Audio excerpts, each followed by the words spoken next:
obrigado. Obrigado pela oportunidade.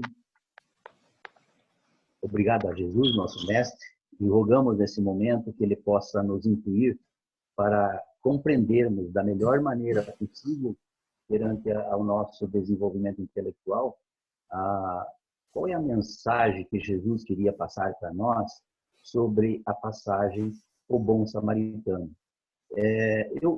Antes de entrar no assunto, eu gostaria de fazer um comentário que, normalmente, quando o dirigente da casa espírita vai decidir por um tema, ele é incluído por esse tema perante aquilo que a casa espírita está passando, diante dos frequentadores que se tem.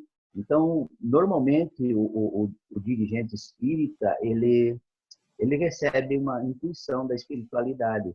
Mas como eu recebi esse convite há 2 meses para fazer essa palestra de hoje, era para ser presencial, mas infelizmente pelo vírus, né, pelo momento que estamos passando, ela está acontecendo online. Mas o mais importante disso é que, mesmo sendo um convite de 2 meses, o tema tem tudo a ver com aquilo que nós estamos passando nesse momento em relação ao vírus. E é interessante como a leitura pedia calma, organização e paz. Como Jesus, quando fez essa parábola, quando ele escreveu a parábola, ele falou, né? Quem escreveu foi o evangelista Lucas. Ele falou assim: eu preciso ir a Jerusalém, mas preciso passar pela Samaria. E isso, para nós termos um entendimento, porque para ir para Jerusalém era muito mais perto o caminho da onde eles estavam do que passar pela Samaria. Mas por que Jesus queria passar pela Samaria, fazer o caminho mais longo, com mais dificuldade, se ele poderia tomar o caminho mais curto? O caminho mais longo, ele tinha que passar pelo deserto. Então, imagine o calor, a falta de água, a falta de local para se hospedar, todas essas dificuldades que Jesus optou por passar, ao invés de pegar o caminho mais... Mas ele disse: eu preciso passar pela Samaria, porque, na verdade, Jesus tinha um propósito naquele momento.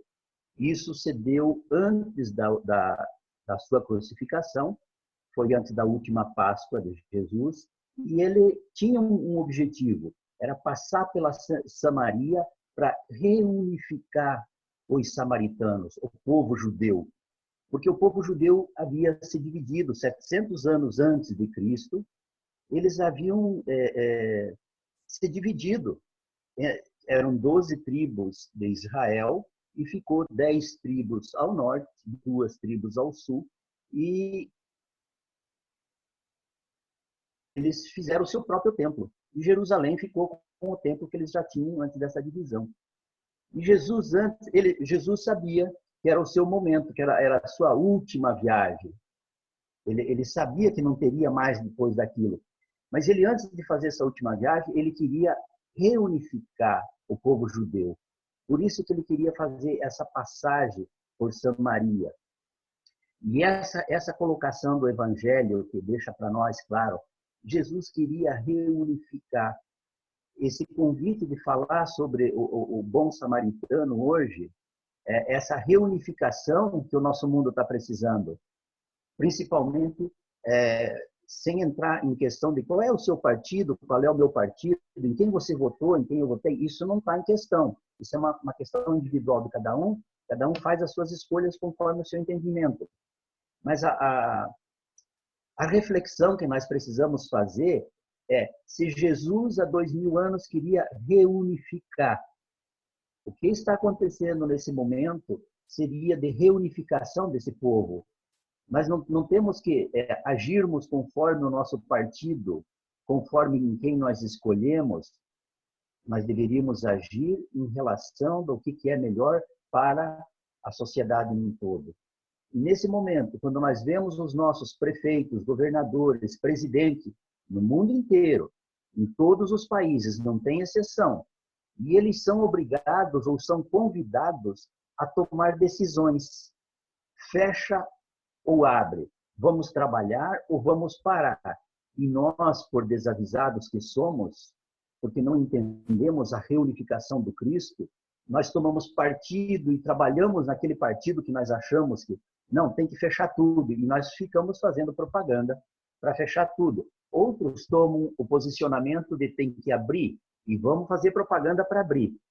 Nós não paramos para refletir qual é a responsabilidade que isso vai trazer para cada um de nós. Nós não devemos tomar partido porque é uma decisão muito difícil. Eu não queria estar na pele de nenhum desses políticos, porque se ele decide por parar, ele será crucificado. Se ele decide por abrir e trabalhar, ele será crucificado. E Jesus pregava a unificação. Ora, a unificação cabe a nós orarmos por melhorar essa situação, transmitirmos só mensagens positivas em relação a este momento, não nos apegar, mas mesmo, mas eu vou mandar essa mensagem que não tem um cunho tão positivo, mas é uma mensagem instrutiva. Vamos analisar. É uma mensagem instrutiva, porém, que desanima as pessoas. Então, não é uma atitude de um espírita cristão. Então, eu acho que a primeira coisa que nós temos que unificar nesse momento, como Jesus queria unificar 2000 anos, porque ele sabia que essa desunião, essa falta de amor entre nós iria continuar. Ele sabia que não era aquele o momento de terminar.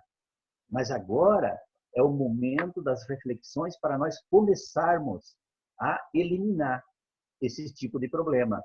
Qualquer que seja a sua opinião política, eu respeito. Qualquer que seja a sua decisão, eu respeito, porque é uma obrigação minha de respeitar você como ser humano que é.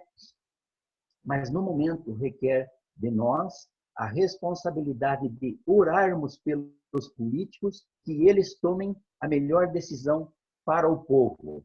E nós fazer aquilo que nos compete com o compromisso ensinado por Cristo, da reunificação dos povos. Vamos continuar tendo as nossas diferenças de ideias? Sim. Vamos continuar lutando pelos nossos pensamentos? Sim. Mas sem agredir o nosso semelhante, que é um irmão nosso, que é um próximo, ou pelo menos, como nós vamos ver na parábola, quem é o nosso próximo? Deveria ser o nosso próximo. E se é o nosso próximo, por que é que nós estamos tratando o nosso próximo tão mal? Qual é o objetivo? A não ser que seja um objetivo material, momentâneo, porque se for um objetivo espiritual, nós temos que nos basear no Mestre. E o Mestre recomenda a reunificação do cristão, a reunificação daqueles que querem trabalhar pelo bem, mesmo que tenhamos opiniões diferentes. Isso é saudável e isso é necessário para o nosso desenvolvimento e para o nosso crescimento. Cristo não era contra o povo judeu, ele era contra a separação do povo judeu. Ele queria reunificar. Então, quando ele decide fazer essa viagem e que ele queria passar pela Samaria, os apóstolos, de primeiro momento, eles não entenderam, mas por que esse desvio de passar pela Samaria, se nós poderíamos tomar um caminho mais curto. Mas, mesmo assim, como discutir com o mestre? Como argumentar com Jesus, sabendo de todo o seu poder, toda a sua capacidade que ele tinha? Então, eu acho que é uma coisa assim, é como que um filho que nem discute com o seu pai. Seu pai dá uma orientação e o filho acata aquela orientação. E foi o que os apóstolos fizeram. O que eles poderiam fazer não era contestar Jesus, mas era concordar e, nesse quesito, eles falaram assim, ok, alguns de nós vai adiante para uma hospedaria na Samaria. E assim feito, e eles fazem a viagem, mesmo que fosse mais longa, que fosse mais difícil, a viagem acontece. Mas chegando na Samaria, ninguém quis hospedá-los, porque eles eram judeus. Não, mas você é judeu? Na Samaria você não tem. Só para nós termos um pouco de conhecimento, o povo judeu tinha como regra nessa época, em alguns estados ainda existe isso nos dias atuais, é que todo aquele que batesse a minha porta, no mínimo eu forneceria alimentação e um local para repouso, porque eram peregrinos que estavam em viagem de uma cidade para outra. E todas essas viagens feitas normalmente a pé ou com um animal, mas com todas as intempéries, com todas as dificuldades, com a falta de água, com a escassez de comida. Imaginemos esse cenário. É bem mais difícil de você realizar uma viagem como essa. Então, o povo judeu da época tinha esse hábito, esse costume, fazia parte da cultura, de sempre eles amparar os andarilhos que se encontrassem nas cercanias de suas cidades, das suas casas. Pois muito bem, os samaritanos negaram ajuda para o Cristo. Os apóstolos, mas enfim, negaram para o Cristo. E João, no seu desespero, ele falou, vamos rogar ao céu que desça labaredas de fogo e queime a todos os samaritanos. E Jesus disse, não, não é necessária a contenda. Sigamos o caminho. E eles seguem a viagem e eles chegam até Jerusalém. Quando eles chegam em Jerusalém, com todo esse cenário descrito pelos evangelhos, a primeira pessoa que Jesus encontra é o doutor da lei. E o doutor da lei, sabendo que Jesus era o mestre, tendo conhecimento da capacidade de Jesus, ele resolveu testar Jesus. E aí nós vamos no Evangelho segundo o Espiritismo, que diz assim, então, levantando-se, disse-lhe um doutor da lei, para o tentar, mestre, que preciso fazer para possuir a vida eterna? Respondeu-lhe Jesus, que é que está escrito na lei? Que é que lês nela? Então, vejamos. O doutor da lei fez uma pergunta para o Cristo. E o Cristo devolveu para ele outras duas perguntas. Nós, particularmente, no nosso meio, quando a gente pergunta alguma coisa para alguém, a gente espera uma resposta. E, às vezes, a pessoa vem com uma outra pergunta e diz, mas eu não queria outra pergunta, eu queria a resposta da pergunta que eu lhe fiz.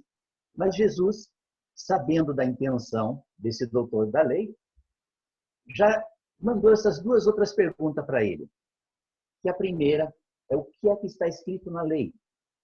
E o que é que você lê nela? O que é que está escrito na lei? Eu posso ler a lei e posso interpretar de uma forma, e outros companheiros poderão ler a mesma lei e interpretar diferente. Então, ele diz, o que é que está escrito na lei e o que é que você entende nela, o que é que você lê nessa lei. Então, o doutor da lei respondeu, amarás o teu Deus de todo o teu coração, de toda a tua alma, com todas as tuas forças e de todo o seu espírito, e a teu próximo como a ti mesmo. Disse-lhe Jesus, respondestes muito bem, fazei isto e viverás. Então, nessa resposta, é uma resposta que parece fácil. Amar a Deus sobre todas as coisas. Todos nós amamos a Deus. Por certo que nós amamos a Deus. Mas, quando ele diz assim, amar a Deus de todo o teu coração, será que nós amamos a Deus de todo o nosso coração? Será que nós já, tudo o que nós fazemos, tudo o que nós decidimos do bem, não há nenhum ato nosso que ainda nos leve um pouquinho para o mal? Por certo que nós não estamos nesse estágio. Que nós, em muitas ocasiões, nós já decidimos pelo bem. Em outras ocasiões, nós decidimos pelo mal. Não, você vai me pagar dessa, espere que a vingança é um prato que se come frio. Isso significa que o nosso coração ainda não é todo um coração de Deus. Ele ainda se encontra dividido. É um coração que tem a metade já voltado para o bem e a outra metade que ainda se compraz com o mal. Como diz no livro dos Espíritos, nós ainda nos comprazemos com o mal. Nem sempre nós fazemos a opção do bem, por escolha própria. Nós já sabemos o que é o bem e o que é o mal. Mas por nossa escolha, nós ainda não temos um coração que seja todo ele voltado para Deus. Ele ainda é um coração dividido. Então, para o nosso entendimento, quando ele diz amarás a Deus de todo o teu coração, é o que nós precisamos trabalhar. Tirar o mal que ainda existe no nosso coração, para que ele seja todo um coração voltado para Deus. E de toda a tua alma. O povo judeu da época, quando eles se referiam à alma, eles se referiam à alma e o corpo. Da mesma forma que a doutrina espírita vê hoje, nós encarnados somos alma e corpo material. E eles, de toda a tua alma, se referiam com todo o seu conhecimento, com toda a sua capacidade. Então, quando nós falamos amar a Deus com toda a nossa alma, é com toda a nossa capacidade, com todas as nossas possibilidades, com tudo aquilo que nós podemos fazer, tudo aquilo que estiver no nosso alcance. E quando fala em conhecimento, fala em pensamento. Se fala em pensamento, eu tenho que vigiar meus pensamentos para não ter pensamentos negativos nesse sentido, porque senão eu não estou amando com toda a minha alma, com todas as tuas forças e de todo o teu espírito. Quando ele fala de todas as tuas forças, no tempo dos judeus, a força para eles, eles compreendiam que eram os seus valores materiais. Então é necessário com todas as suas forças. Nós estamos empregando todos os nossos valores materiais em benefício do nosso semelhante, em benefício da caridade que nos é pedido que façamos. E é muito interessante porque ele naquela época, aqui para o português foi traduzido para força. Força nós podemos entender que eu tenho força de erguer um determinado peso. Mas naquela época, quando ele diz assim, quais são as suas forças, eles estavam se referindo qual é o seu poder de capital, qual é a sua capacidade financeira. Então, Jesus, se utilizando de palavras e de símbolos daquela época, ele fala com todas as suas forças, quer dizer, com todas as suas possibilidades, com todo o dinheiro que você tem, o salário que você tem, os rendimentos que você tem, toda a sua fortuna colocada em benefício de Deus ou do semelhante. Então, quando ele diz amarás a Deus com todas as tuas forças, ele pede para nós amarmos com todos os bens que possuímos. E aí cada um tem que fazer a sua reflexão se nós já estamos usando os bens que temos, o quanto estamos usando e como estamos usando. E com todo o teu espírito com toda a nossa boa vontade. E ele completa dizendo, e a teu próximo como a ti mesmo. Jesus fala para o doutor da lei, ao teu próximo como a ti mesmo. E aí Jesus falou assim, disse-lhe muito bem, respondeste muito bem, faze isto e viverá. Então, essa resposta aqui era o doutor da lei, lendo o mandamento da lei que eles tinham. Essa lei dos judeus, eles cantavam essa lei 3 vezes ao dia, todos os dias. Ao amanhecer, na parte da manhã, no café da manhã, antes da refeição, eles cantavam amarás o teu Senhor, teu Deus, de todo o teu coração, de toda a tua alma, de todas as tuas forças, de todo o teu espírito e ao teu próximo como a ti mesmo. Esse era o mandamento que eles liam 3 vezes por dia. Então, desde criança, os judeus conheciam esse mandamento. Então, o doutor da lei, ele conhecia muito mais, porque ele era um estudioso. Então, ele sabia decorar, ele responde para Jesus com certa facilidade, porque é uma coisa que ele foi educado desde criança a cantar essa lei de Deus. E Jesus, reconhecendo, falou, respondeste muito bem, faze isto e viverás. Aí que vem o problema. Porque nós nos colocamos na posição que sim, nós amamos a Deus de todo o nosso coração. E eles, mas faze isso. Aí quando ele diz faze, é um compromisso, é um pedido para nós de fazermos isso, de colocarmos em prática essa caridade. E aí agora já deixou de ser só uma lei, passou a ser um compromisso nosso de praticarmos essa lei. Porque não adianta nada nós termos o conhecimento e nós não praticarmos esse conhecimento. Isso é como dar pérola aos porcos. Porque nós temos o conhecimento, mas não fazemos, então... E Jesus sabia que o doutor da lei, ele conhecia a lei, mas que ele não praticava. Não dessa forma que você está pedindo aqui, para que seja 100% correto. Então Jesus só responde para ele, faze isso e viverás. Mas o doutor da lei não se deu por satisfeito, porque ele ainda, querendo parecer justo, dizia a Jesus, quem é o meu próximo? E daí Jesus fala essa parábola do samaritano. Então, para entender essa parábola, e por que ele usou o povo samaritano?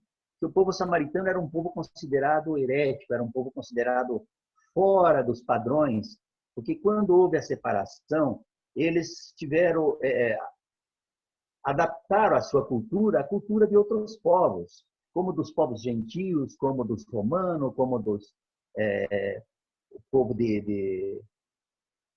do Egito, e fizeram uma mistura, uma miscelânea. Mas espera aí, essa miscelânea não tem nada de errado, porque hoje o nosso mundo vive. Nós temos dentro de um país inúmeras comunidades de outros países, e foram o que os samaritanos fizeram. Eles não tinham um compromisso de dizer assim, não, samaritano só respeita samaritano. Para eles eram todos os povos eram iguais. Para os judeus não. Para judeus, o meu irmão é só o povo judeu. O meu próximo é só o povo judeu. Então, o doutor da lei, se fazendo prevalecer desta diferença dos dois povos aí, representado por dois, mas eram muito mais que dois, do lado dos samaritanos, ele diz assim, quem é meu próximo? Porque era mais uma pegadinha para pegar Jesus. Quem é meu próximo? Que se Jesus falasse para ele, o seu próximo é o samaritano, ele vai dizer nunca, de jeito nenhum, é meu inimigo. Não inimigo assim no ponto de guerrearem. Não havia uma guerra entre os samaritanos e o povo judeu. Quer dizer, os samaritanos também eram judeus, mas nessa divisão ficou como sendo samaritanos e judeus, os judeus mais ortodoxos, os samaritanos mais abertos. E ele questionou Jesus, quem é meu próximo? Esperando que Jesus desse uma resposta direta, como se fosse, não, o teu próximo é o povo judeu, o teu próximo é o povo samaritano. Como nós fazemos hoje? Se nos é pedido a fazer caridade, quando digo nós, entendamos que é a sociedade numa forma geral, não são todos iguais, mas a sociedade de uma forma geral costuma fazer julgamento. Para mim ajudar tem que ser espírita. Se não for do centro espírita, não. Mas se for do centro espírita, eu tenho que cuidar, porque a minha igreja tem que caminhar bem, a minha religião, a minha filosofia tem que caminhar bem. Agora, os irmãos evangélicos, eu não preciso ajudar os evangélicos, porque eles são evangélicos, eles não são meus irmãos. Da mesma forma, os católicos não são meus irmãos, não são meus próximos. Quer dizer, isso é um próximo eletivo, nós elegemos quem é o nosso próximo. E Jesus se utiliza dessa parábola do bom samaritano justamente para eliminar isso. Nós somos irmãos em unidade, nós somos todos irmãos. Pegamos caminhos diferentes de crenças, de religiões, de qualquer outro segmento, por opção, pelo nosso livre-arbítrio, mas nenhum de nós fora criado por um Deus diferente. Todos nós somos criados por Deus. Todos nós somos filhos de Deus. Todos nós somos irmãos. Então, todos deveriam ser o nosso próximo. Deveriam, porque nem sempre a gente trata o próximo como sendo o nosso próximo. E nós não nos colocamos numa posição de ser próximo de alguém. Então, Jesus, ao invés de responder a ele quem é o seu próximo, Jesus fala a parábola do bom samaritano. E ele faz assim, Jesus tomando a palavra lhe disse, um homem que descia de Jerusalém para Jericó, caiu em poder de ladrões que os despojaram, obrigaram ou cobriram de ferimentos e se foram, deixando-o semi-morto. Aconteceu em seguida que um sacerdote, descendo pelo mesmo caminho, ouviu e passou adiante. Um levita que também, descendo pelo mesmo caminho, tendo observado, passou igualmente adiante. Bom, nessa parábola, o que marca ali é que um homem descia de Jerusalém, o sacerdote descia de Jerusalém e o levita descia de Jerusalém. Mas um samaritano que viajava, aí nós vemos, o samaritano não descia, o samaritano viajava. Então, só para nós irmos identificando essa colocação de Jesus. Chegando ao lugar onde jazia aquele homem, e tendo-o visto, foi tocado de compaixão. Aproximou-se dele, deitou-lhe óleo e vinho nas feridas e as pensou. Depois, pondo no seu cavalo, levou-o a uma hospedaria, cuidou dele. No dia seguinte, tirou 2 denários e deu ao hospedeiro, dizendo, trata-o muito bem deste homem, e tudo que dependeres a mais, eu te pagarei quando regressar. E, terminada a parábola, Jesus falou assim: qual destes três te parece ter sido o próximo daquele que caíra em poder dos ladrões? O doutor respondeu: aquele, vejam bem, aquele que usou de misericórdia para com ele. Então vai, diz Jesus, e faze o mesmo. Novamente, ao final da parábola, Jesus nos convida ao trabalho, não à ociosidade. Vamos trabalhar, vamos fazer. Pois bem, vamos voltar no início da nossa parábola para nós entendermos. Primeiro, Jesus, em todas as suas palavras, as suas parábolas, perdão, em todas as suas parábolas, ele se utilizou de símbolos, de palavras, de coisas, mas tudo o que o povo daquela época entendia. A simbologia usada por Jesus era conhecida de todos. Então, Jesus se utilizava dessa simbologia. Quando ele disse, um homem descia de Jerusalém para Jericó, porque geograficamente a Jerusalém é acima do nível do mar e Jericó é no nível do mar, ou até um pouquinho abaixo do nível do mar, a nível do Mar Morto. Bom, se utilizando dessa posição geográfica, ele diz, descia. É verdade, Jerusalém é mais alto, Jericó é mais baixo. Mas só que tem um outro entendimento nesse descia, porque Jerusalém era onde todo o judeu peregrinava pelo menos 3 vezes para as festas que tinham, as festas religiosas que tinham no templo em Jerusalém. Então, como era alto, mais alto em relação a Jericó, Jesus se utiliza dessa simbologia para colocar como sendo Jerusalém a parte espiritual elevada. Jericó era uma cidade conhecida pelo seu comércio, pelas casas de câmbio, por tudo que envolvia a parte material e por ser a parte baixa. Então, Jesus se utiliza dessa colocação como sendo Jerusalém o plano espiritual elevado, Jericó um plano espiritual mais abaixo, né? Aonde nós vivemos e nós devemos fazer essa subida para Jerusalém, ou essa subida de elevação espiritual. Nós estamos aqui com essa finalidade, para fazer esse trabalho. Então, quando ele diz um homem descia, ele se utiliza dessa informação geográfica, mas também ele se utiliza de uma outra colocação. E essa colocação é seguida, comentada por Haroldo Dutra Dias, pelo Simão Pedro, pelo Alírio Cerqueira Filho, né?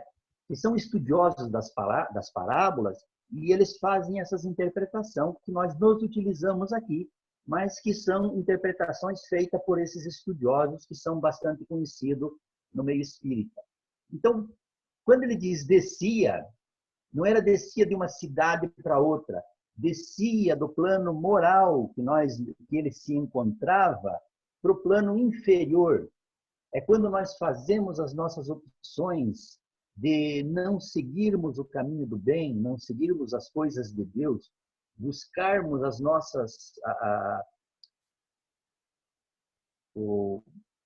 me fugiu a palavra, mas quando nós queremos a diversão, buscar a nossa diversão, a nossa paz, a nossa alegria nas coisas inferiores.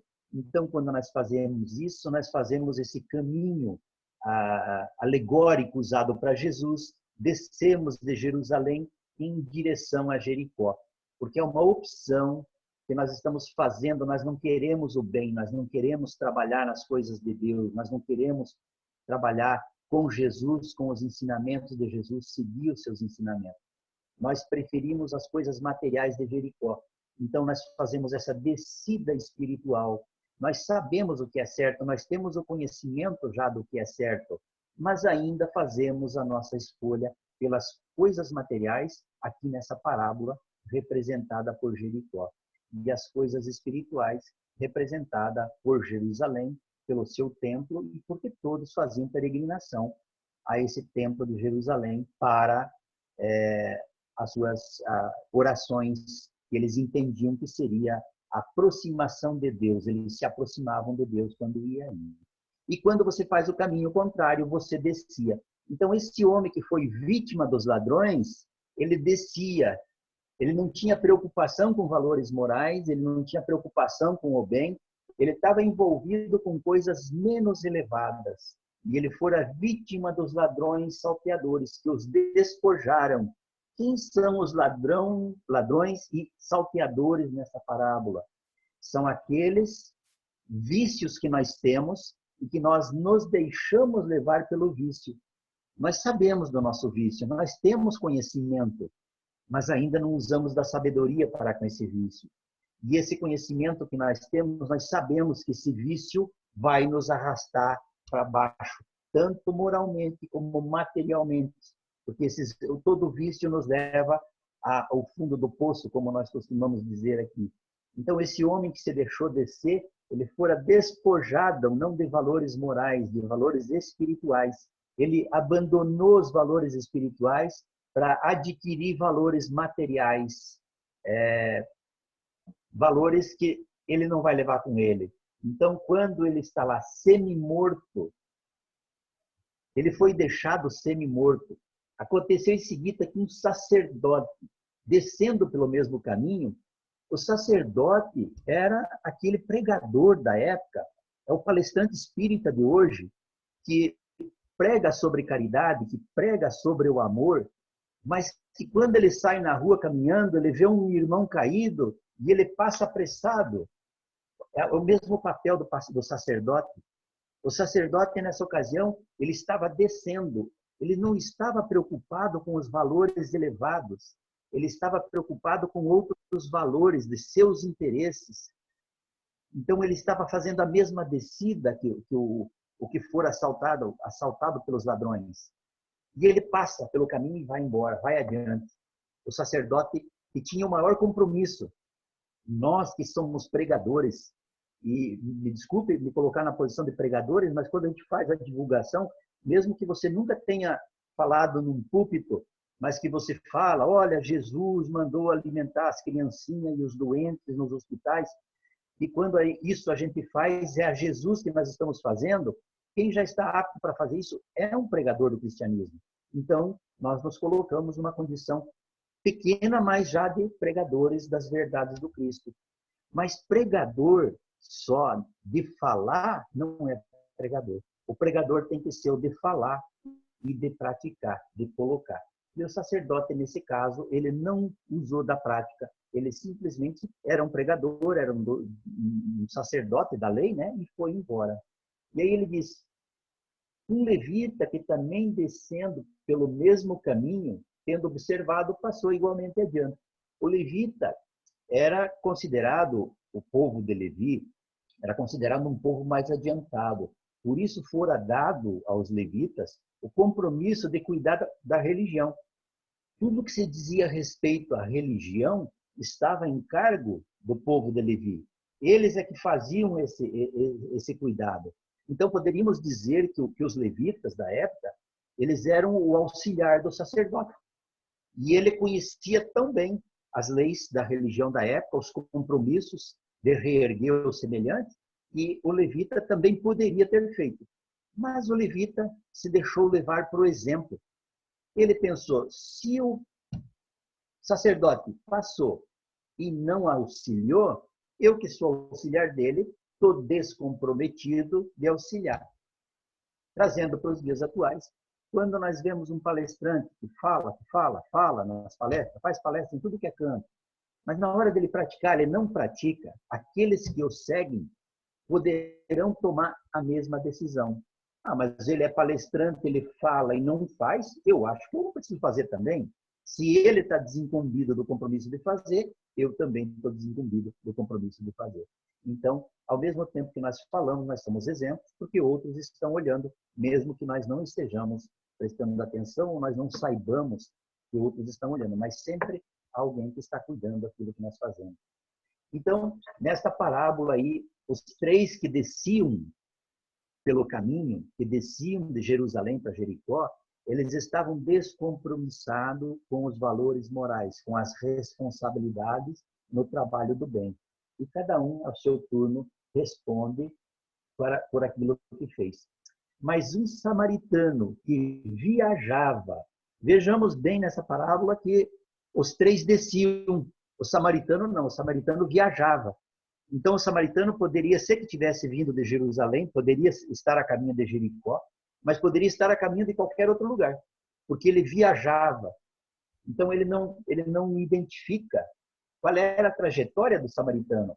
E ele diz assim: um samaritano que viajava, chegando ao lugar onde jazia aquele homem e tendo visto, foi tocado de compaixão. Então o samaritano, voltando no início, que era um povo herético, que era um povo considerado mal, que era um povo que não tinha valores, que não preservavam os valores religiosos da época, é ele que é tocado de compaixão e que para socorrer aquele homem que está no caminho. E ele aproximou-se dele, deitou-lhe óleo e vinho nas feridas e as pensou. Depois, pondo no seu cavalo, levou a uma hospedaria e cuidou dele. No dia seguinte, tirou 2 denários e o hospedeiro deu ao hospedeiro dizendo: trata-o muito bem, pois deste homem, e tudo que despenderás a mais, eu te pagarei quando regressar. Quando regressar, ligado com passando pelo caminho, né, ou viajava pelo caminho, tem a mesma conotação. Ele viajava pelo caminho. Quando eu voltar, quer dizer que ele é um viajante, quer dizer que ele vai. Quer dizer que aquele que vai e volta preocupado em me ajudar, ele é um socorrista. Esse viajante é um socorrista. Porque ele diz um samaritano que viajava, mas ele não diz qual é a profissão do samaritano. Como ele não identifica o homem caído, ele diz um homem caído, mas quem é esse homem caído? Será que é um levita? Será que é um sacerdote? Será que é um povo comum? Não, ele não identifica, porque não é importante identificar o homem caído, porque o homem caído somos nós, na atual conjuntura da nossa sociedade. Nós somos os caídos. Então, como identificar o caído? Somos nós, somos todos. Nós estamos aqui esperando a boa ação de um samaritano. Graças a Deus, nós já temos muitos samaritanos trabalhando em nosso favor.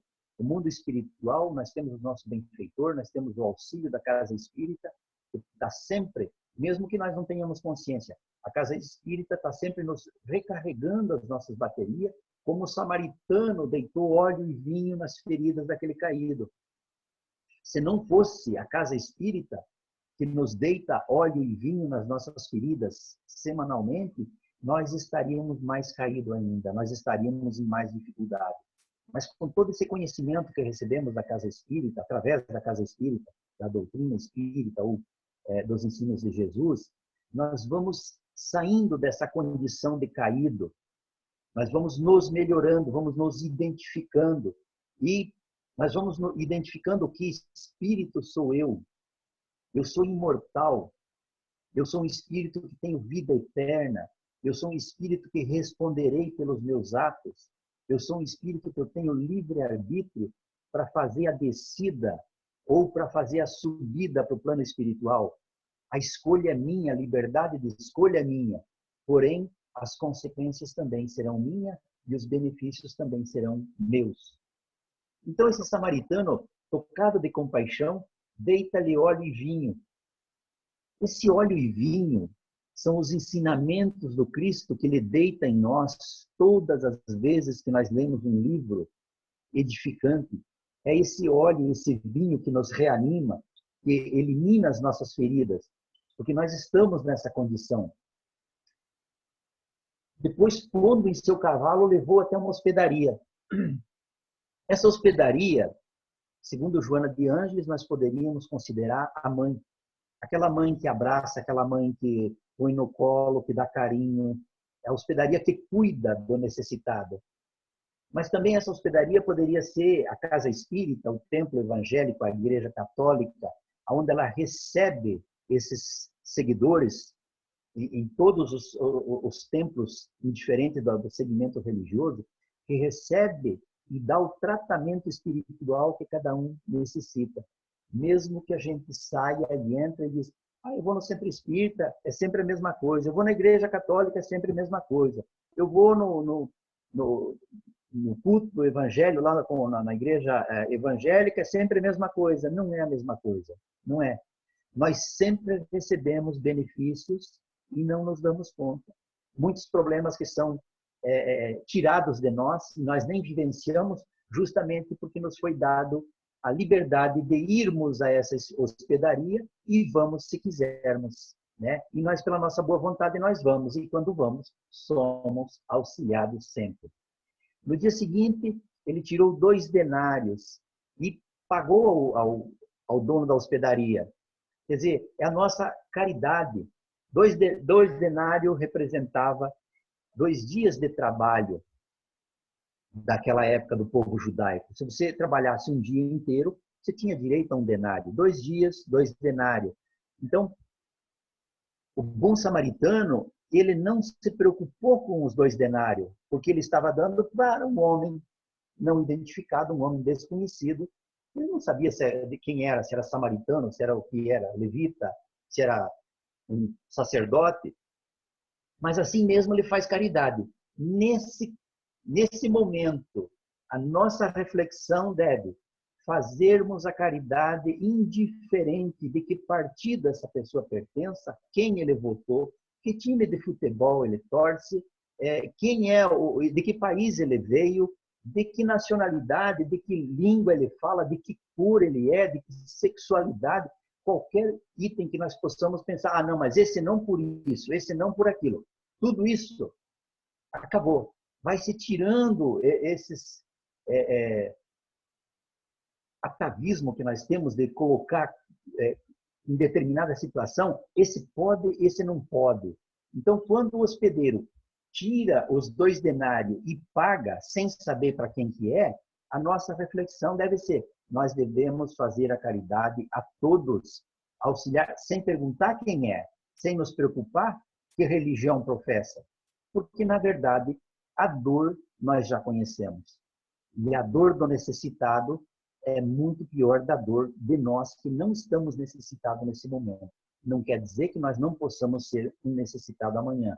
Então, um motivo a mais para a nossa reflexão, auxiliar sempre, fazermos a caridade sempre, sem nos preocuparmos com quem estamos ajudando. Porque, na verdade, a caridade, ela salva, mas salva pelos nossos atos de boa vontade. A caridade não salva pelos nossos julgamentos. Então, sem julgamento, se pudermos auxiliar, se pudermos ser o samaritano de alguém, se nós pudermos nos transformar no próximo de alguém, porque, na verdade, quem é meu próximo? O meu próximo é aquele que me estendeu a mão, é aquele que me levantou, é aquele que me auxiliou. Esse é meu próximo. Mas e os outros? Olha, os outros, se não me auxiliarem, não será meu próximo. E a pessoa que recebeu o auxílio, jamais ela vai fazer qualquer questionamento para nós de qualquer um dos itens que eu citei anteriormente, sobre o time de futebol, sobre política, sobre religião, sobre cor, sobre qualquer escolha que cada um de nós fizermos. O auxiliado não nos perguntará. O auxiliado vai nos agradecer. Ele vai ficar agradecido pelo nosso ato de caridade, nosso ato de amor para com o próximo. E nós não podemos dizer que minha esposa é minha próxima. Será que é minha próxima? Eu convivo com ela há 10 anos, mas será que eu realmente cuido dela como minha próxima, ou ela cuida de mim como próximo dela? Ou o próximo dela é o outro, outra pessoa lá do centro espírita que eu ajuda? Então, nós temos que fazer uma avaliação do próximo. Quem é o nosso próximo? Como nós estamos tratando o nosso próximo? E nós realmente estamos sendo próximo dessa pessoa que precisa? Esse é o ponto, sermos o próximo para aquele que precisa. E não tratarmos todos como nosso próximo. Amar ao seu próximo como a ti mesmo. Às vezes nós não nos amamos nem a nós mesmos. Mas, enfim, é um trabalho que nós temos que fazer. O conhecimento que nós já temos, nós precisamos de colocar em prática esse conhecimento. E no livro do Alírio Cerqueira Filho, que é esse livro aqui, Parábolas Terapêuticas, onde ele fala sobre as parábolas. O Alírio Cerqueira Filho, ele faz uma uma colocação nessa parábola de que ter o conhecimento da parábola é importante, sabermos aquilo que nós precisamos fazer. Mas agora que temos o conhecimento, vem a prática. É aquilo que Jesus diz, vai e faze o mesmo. Então ele diz assim, o assistido, portanto, é aquele que, tendo descido consciencialmente, é alçado pela lei de causa e efeito e movido pelo dever da própria consciência de reparar o abuso vivenciado no passado espiritual. Reencarna despojado dos bens que adquiriu egoisticamente ao descer. Essa passagem dele, que Alírio comenta, sobre a parábola do bom samaritano, ele diz que os caídos só caíram pelo seu livre-arbítrio. E que, na atualidade, se nós estamos despojados de qualquer valor moral ou material, é porque nós estamos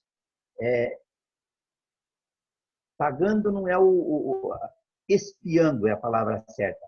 Nós estamos passando por um processo de expiação dos nossos atos mal pensados em vidas anteriores. Então, qual é a situação que nós nos encontramos agora? Bom, em vida passada eu era um político e eu usei o dinheiro do povo, da merenda, em benefício próprio. Eu roubei o povo. Agora eu venho despojado de qualquer valor material. Eu não sou uma vítima, eu só estou resgatando aquilo que eu mesmo plantei em vidas passadas. A importância de levarmos, através da caridade, ao auxílio ao necessitado. Ao necessitado também levar o conhecimento do espírito e sua condição de viver em um planeta de prova e expiação, causa e efeito. Auxiliar, nós sempre falamos na caridade de levar o pão, de levar aquilo, o que a pessoa mais necessita. Mas também nós temos que levar o conhecimento, o esclarecimento, levar a dizer, olha, você é um espírito, você está nessa situação porque em vidas anteriores, levar o conhecimento para a pessoa. Só levar o pão é você trabalhar na base, naquilo que ele realmente necessita. Mas você levar a informação, o conhecimento, para que ele não volte a cometer erros, que ele tenha o conhecimento do porquê dessa situação. Então é importante, além de nós auxiliarmos, levar esse conhecimento para o espírito. Muitos dizem assim, mas você vai querer fazer uma palestra para quem está necessitado? Tudo há o seu momento. Ele conta uma história que o Chico Xavier, certa vez, foi convidado aí a uma casa espírita e que, chegando na casa espírita, adentrou um senhor pedindo dinheiro para comprar comida para os seus filhos.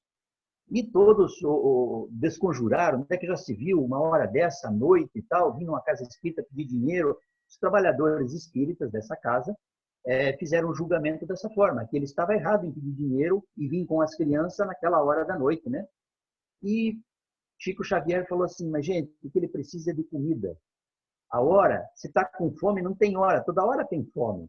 Então, primeiro você leva a comida para ele, para os filhos, escuta a história dele, identifica o que ele precisa e auxilia na base.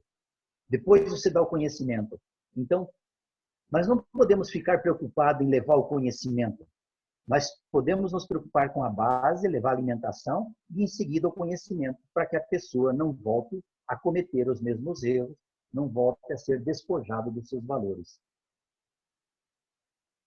Qual é o nosso papel ao colocar óleo e vinho, pensar as feridas e mostrar para a pessoa socialmente carente que ela traz a luz crística dentro de si e que ela é digna e que merece receber o amor e ser amada? Nós, quando ajudamos alguém, nós fazemos uma série de julgamentos. Aqui, andando pela cidade, andando pela minha cidade aqui na rua, a gente vê vários mendigos, vários homeless, e a gente auxilia com $1, $5, uma coisa assim, e faz julgamento mentalmente.